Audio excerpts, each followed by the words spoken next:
OMG, mga kachorpang! Grabe yung nangyari dito sa aking millionaire's ring na ito. Nahulog, nag-aayos ako, nahulog, naapakan ko. And excuse my kuko, wag niyong pansinin ang aking kuko kasi nagdamo ako kanina. Tingnan niyo naman, oh, yung millionaire's ring. Paano naging millionaire's na yan? Oh, sobrang na-deform. And this one is adjustable ring. Itong mga millionaire's ring na to. Sabi nila, millionaire's ring. And lightweight lang ito. And nahulog siya and then naapakan ko. Ganito ang nangyari. Try natin ayusin nga. Nyamit tenen.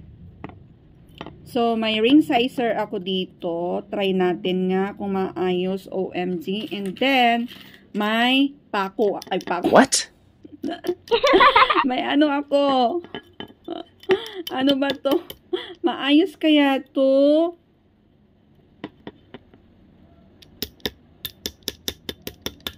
Grabe. Maayos siya. Ay, okay na ayos pala siya, oh. Kita niyo yan? Grabe naman to. Dito banda. Ayan siya. Ano lang kasi ito, it's like 2 point something and yung style nga niya. Ayan siya, wait, ayos natin. Paano natin millionaire's ring yan?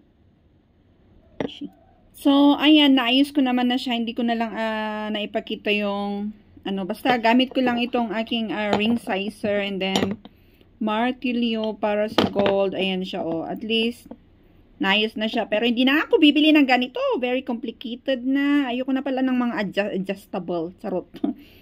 Ayan siya. At least, oh, diba? Okay na yan. Grabe yung nangyari. Nahulog, naapakan, double kill. Okay na siya. So, it's nice na. Okay, that's it.